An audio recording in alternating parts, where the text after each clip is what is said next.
দিব।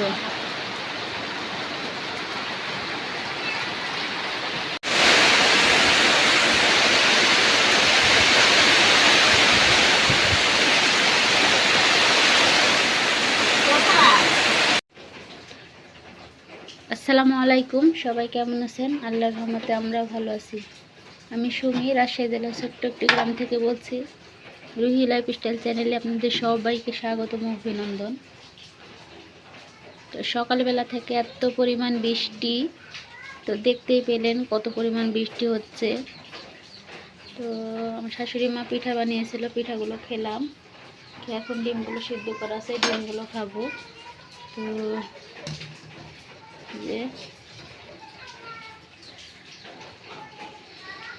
তো আশা রাখি স্কিপ না করে পুরো ভিডিওটার সঙ্গেই থাকবেন। আর ভালো লাগলে একটা করে অবশ্যই লাইক দিয়ে দিবেন। আর যারা নতুন দেখছেন অবশ্যই সাবস্ক্রাইব করে পাশে থাকবেন।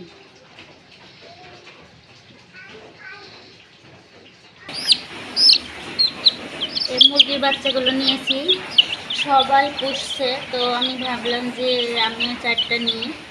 এইগুলো ব্রয়লার মুরগির বাচ্চা। তো বাড়িতে পুষলে কিন্তু ব্রয়লার মুরগির মতো অতটা নরম হয় না, মানে অনেক দিন পর বড় হয়। তো এগুলো বাড়িতে পুষলে এগুলো খেতেও কিন্তু ভালো লাগে।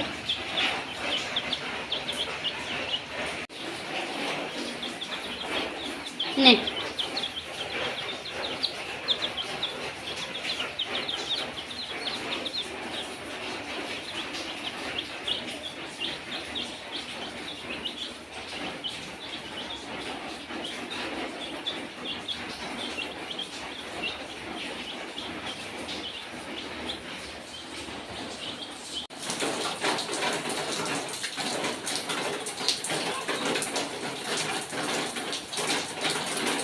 তো এখন সকাল 9টা বাজে, এখনও ছাগলগুলোকে খেতে দেওয়া হয়নি।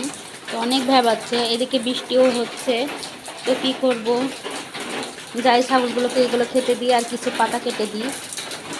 তো ছাগলকে পাতা কেটে দিতে হলে তো বৃষ্টির ভিতর আমাকেও ভিজতে হবে, না হলে তো ছাগলগুলো না খেয়েই থাকবে। কারণ মনে হচ্ছে আজকের আবহাওয়া দেখে যে সারাদিন হয়তো বা বৃষ্টি হবে, এত পরিমাণ আবহাওয়া খারাপ আছে আজকে।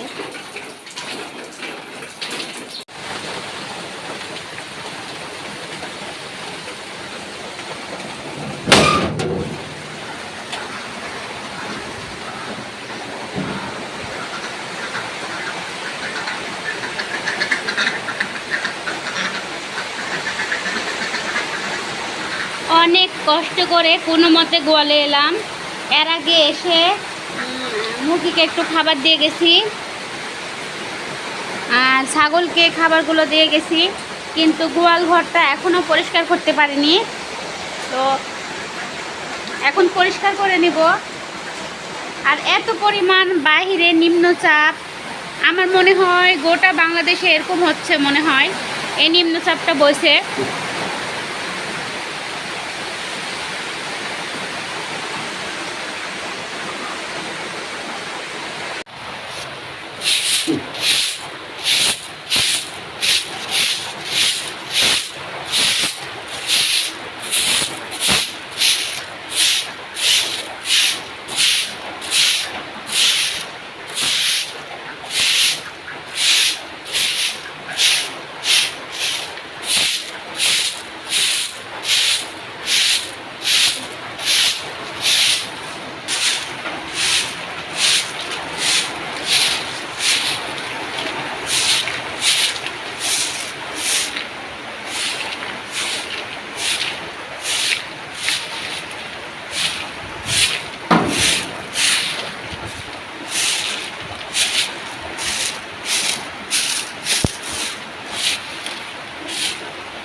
যাক, সবগুলো আলহামদুলিল্লাহ পরিষ্কার করে নিলাম। কিন্তু একটা চিন্তার বিষয় হয়ে গেছে, এত পরিমাণ বৃষ্টির ভিতরে কিভাবে আমি পাতা কাটবো।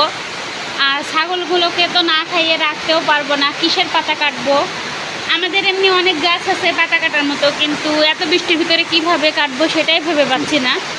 তো তো এখন হাঁসগুলোকে একটু খেতে দিইনি, তো আবার বাড়ির মধ্যে যাব, যে হাঁসের খাবারগুলো আনবো, হাঁসগুলোকে খেতে দেবো, হাঁসগুলোকে খেতে দেবো। আর ছাগলকে একটু পাতা কেটে দিলেই কিন্তু আমার এই গোয়াল ঘরের কাজ শেষ।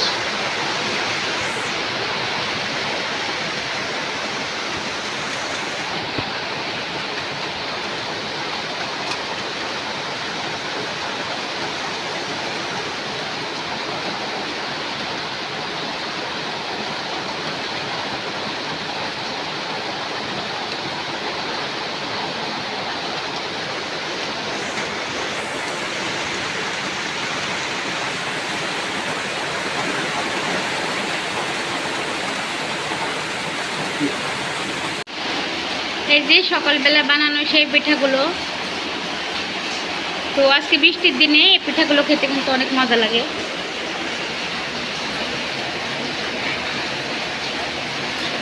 আর কারেন্ট নাই, এই জন্য অন্ধকার, কালকে রাত থেকেই কারেন্ট নাই বৃষ্টির জন্য।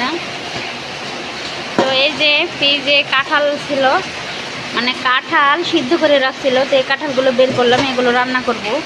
অন্ধকারে যে চুলার ভিতর কীভাবে রান্না করবো আল্লাহই জানে।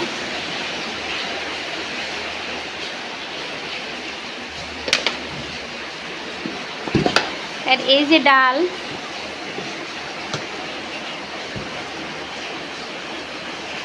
এই ডালগুলো কিন্তু আমাদের বাড়ির ওই মানে মুগকলাই, আপনারা দেখেছিলেন হয়তো বা মুগকলাই, মুগকলাইয়ের ডালগুলো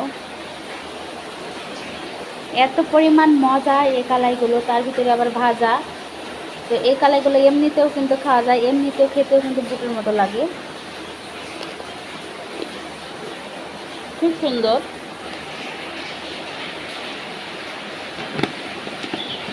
তো আজকে এগুলোই রান্না করব, দেখি কাঁঠাল তেলে দেবো, ডাল রান্না করব আর ভর্তা করব।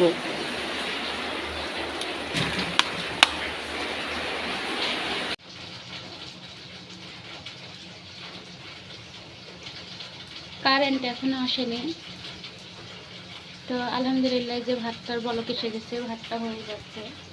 এখন ডাল বসিয়ে দেবো, ভাতটা নামিয়ে।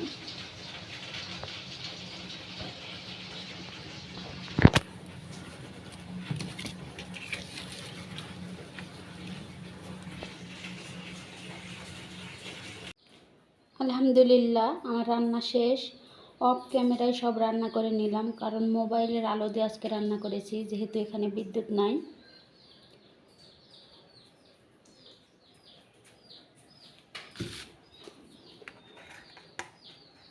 আর এইখানে এই যে কাঁঠালের ভাজি করেছি,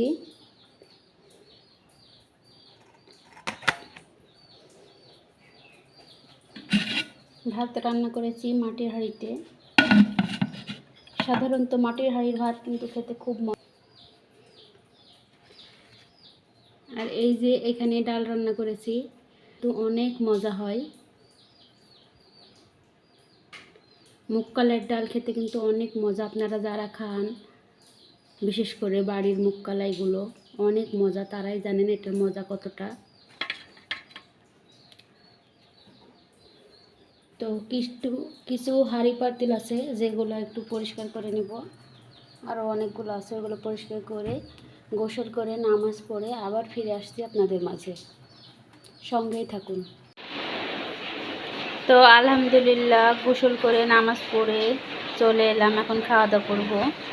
তো দেখেন এত ঘন ডাল, মানে এত যে মজা। তো আলহামদুলিল্লাহ এখন খাওয়া দাওয়া শুরু করব।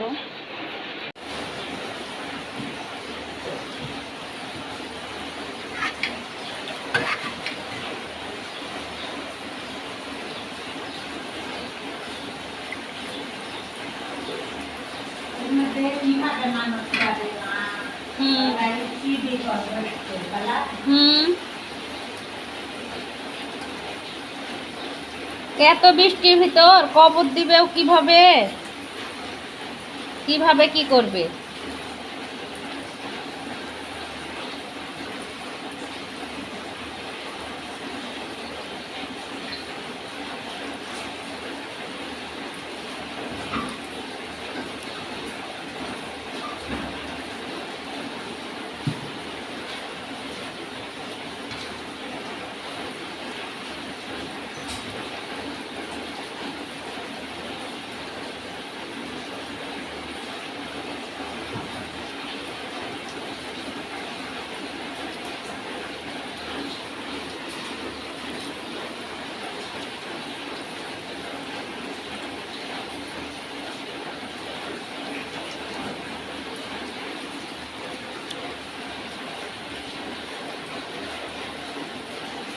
এই ডালটা এত মজা, খালি ডাল দিয়েও ভাত খাওয়া যায়।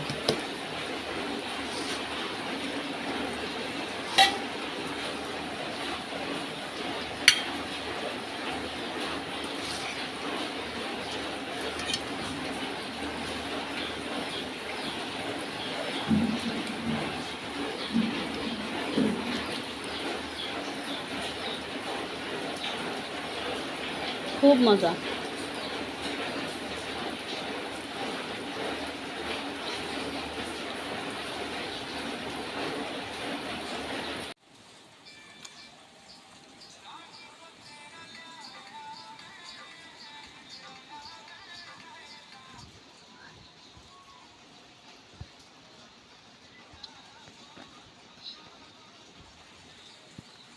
তো এই চিপসগুলো ভেজেছি বাড়িতে।